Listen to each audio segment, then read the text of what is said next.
There's nothing Hundley loved more than a clean lobby.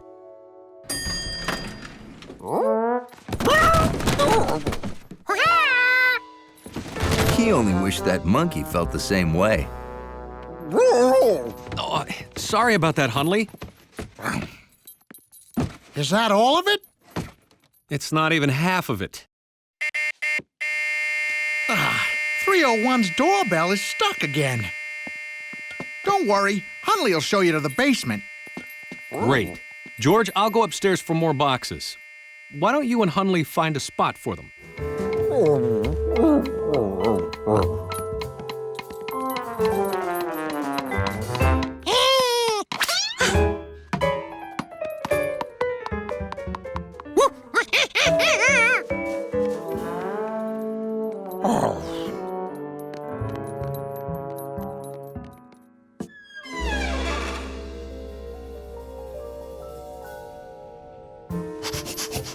Hundley decided to find a place for George's stuff.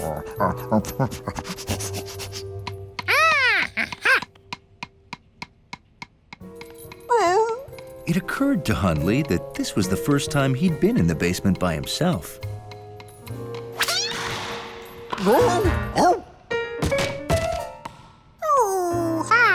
Now, where did that ball go? A good lobby dog is fearless.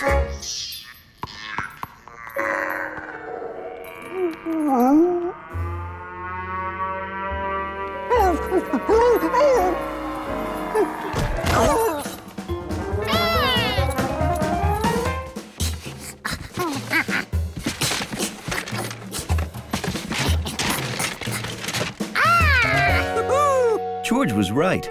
You should save everything because you never know when you might need it.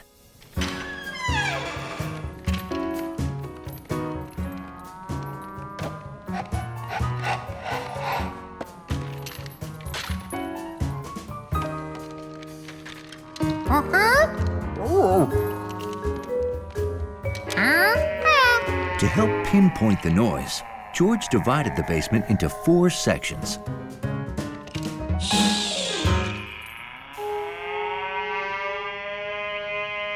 He recorded the creepy noise in each of the 4 sections.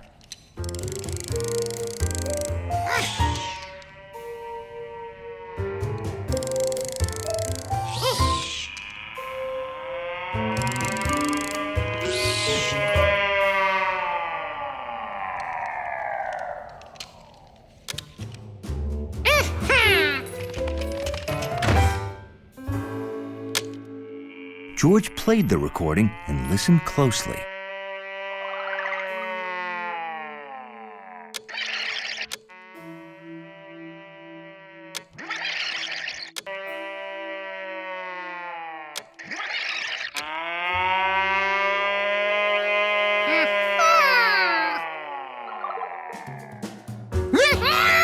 Now they knew the noise was coming from the part of the basement near the boxes.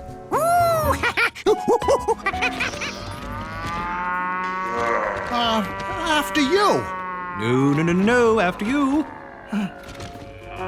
Hundley had enough. He was tired of being afraid.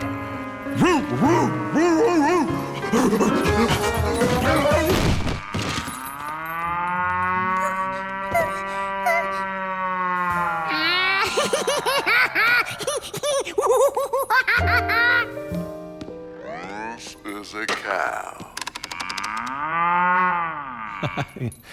Cow. Yeah, Moo. Aw, Hundley must be the bravest dog in the city.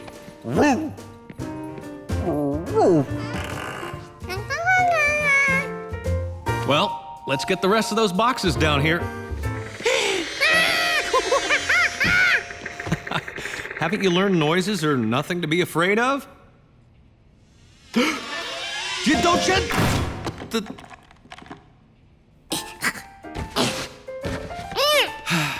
Maybe we should keep your stuff upstairs, George. You never know when we might need it. Help! Attention! Attention! Help!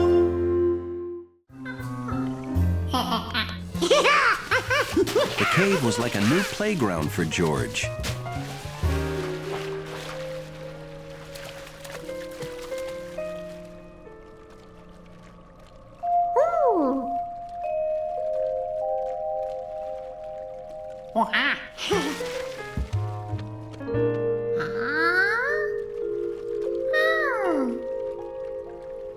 With just a flashlight, he could bring shadows to life.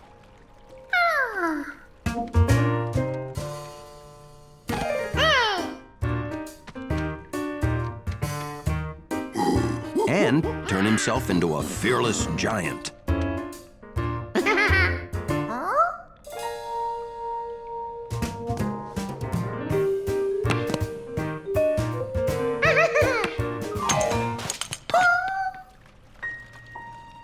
Suddenly, the cave seemed very different.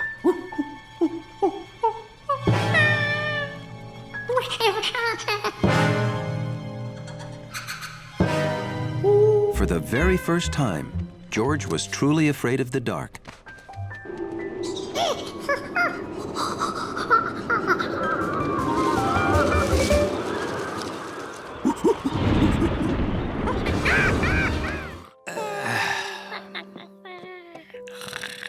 Good night, George.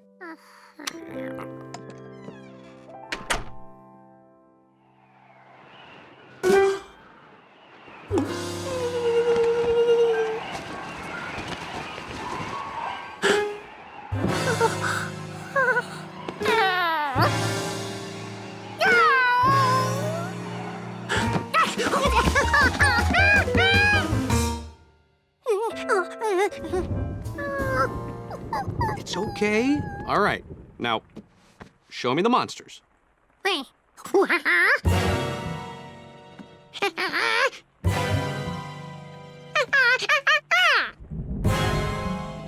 But those aren't monsters. You see?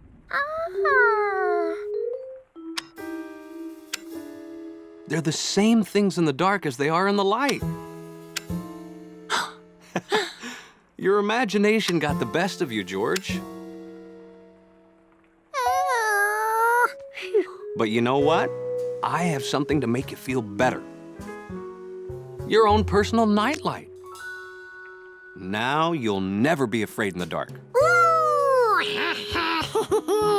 All right, good night, George.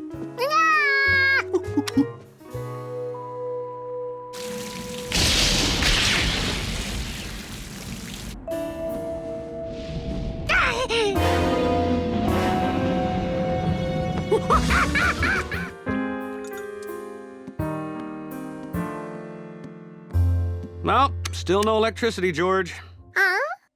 Yep, that last big storm knocked it out for 4 whole days. But don't worry, I know my flashlight is around here somewhere. George knew he had to get that flashlight back if he wanted to sleep tonight.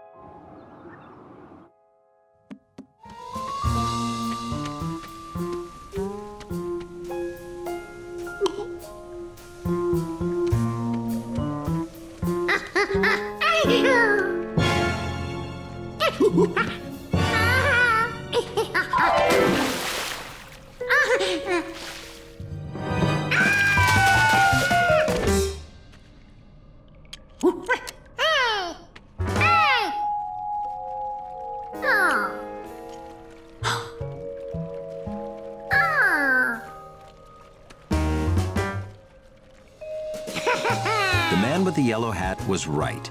The only scary things in the dark were in George's imagination.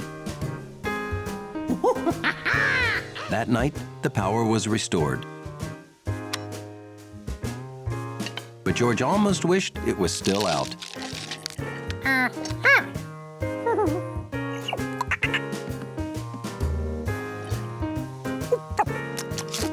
And so, after a day of spooky shadows and strange shapes and sounds,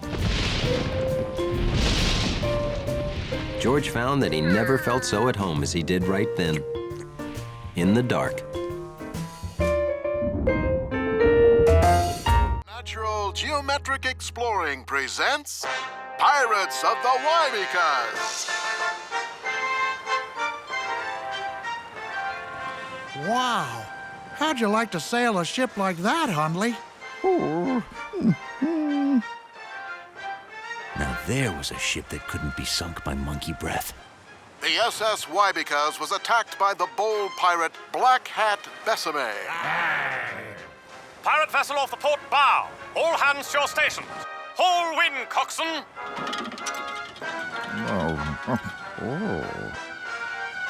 Those ships were so dignified and neat. Wouldn't it be great to be an old-time captain?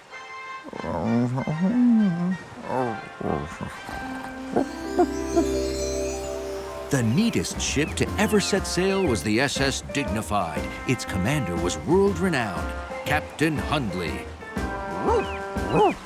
No other captain was as smart, as orderly, or had as wet a nose. All's clear, Captain Hundley, sir. Thank you, sir. You know how much your approval means to me, sir. Captain Hundley's crew was always orderly and efficient.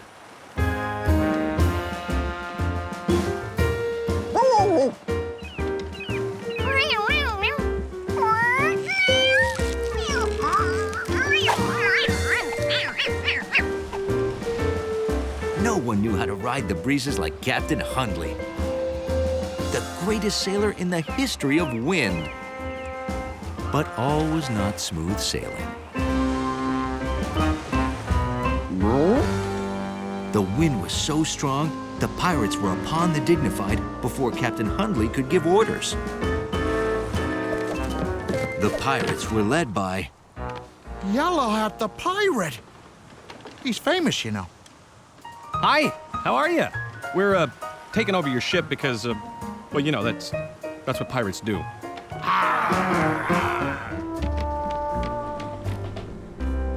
But the most undignified thing wasn't putting Captain Hundley in his own brig. It was this. Who are you? I like you already. Come on out and have fun with us.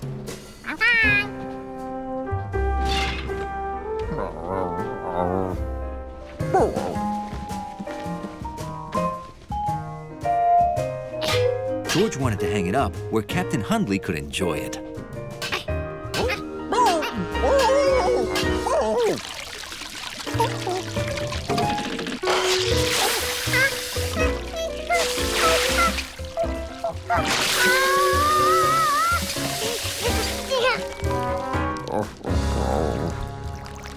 Then, George got an idea about how he could really help Captain Hundley.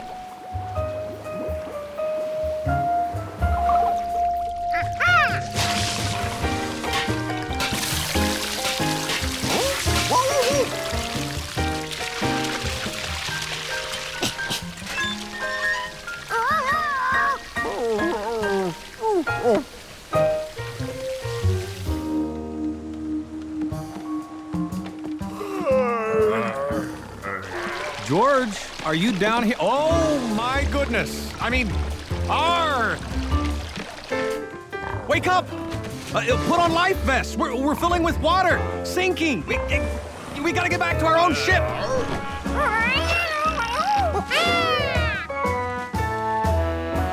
Captain Hundley used the wind perfectly, and they set sail. George! George! George!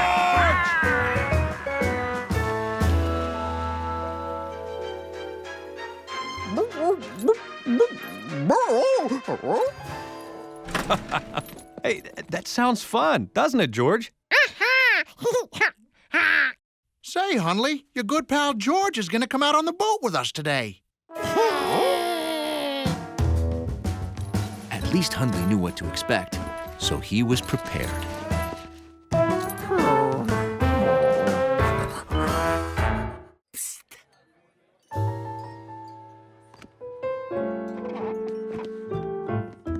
My cookbook.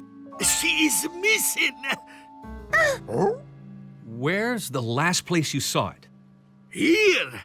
You see, I go to hand out the menus. I hear a noise. I come back and poof! Like that, the cookbook. She's vanished. Oh, And without it... You're ruined? Nah, bad dessert sure is. I don't know how to make the topping for my blueberry surprise without it. It has to be around here somewhere.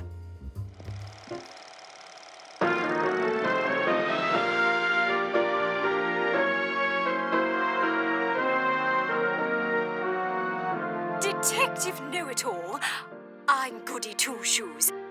I've called you because my most precious book has gone missing. Ooh. George was in luck.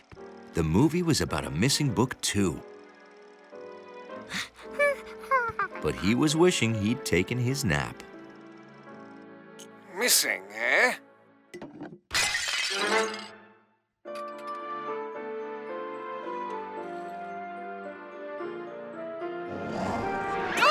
Kitty, come back! Oh, dreadfully sorry. No matter. This vase of water will do. See? The rounded sides combined with the water make things big, just like my magnifying glass. Marvelous! Maybe George could use a vase to inspect his own crime scene. That doctor on his toes. No spill got past him. What do you see, Detective? Detective?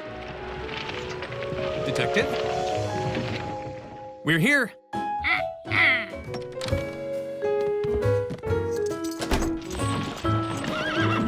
You've got your work cut out for you this time, Detective Needs to Know.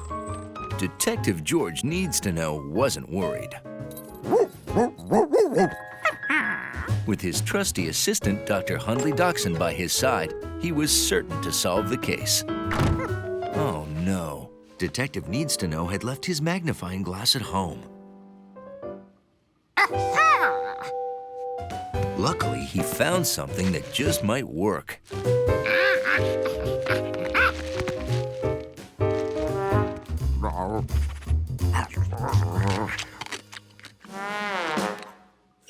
Luckily, there was plenty of water nearby. He just had to squeeze a bit to make it round like the vase. Now Detective Needs to Know could look for clues.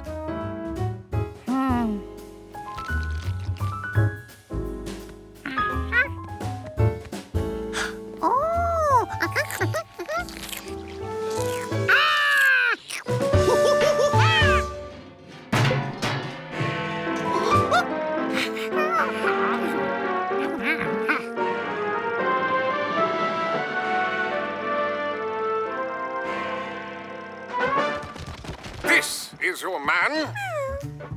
Oh, look at that. Gnocchi's tongue is blue. She must have eaten the blueberries.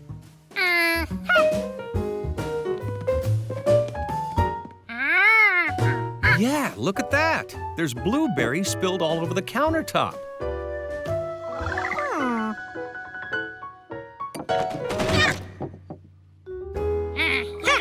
George had it.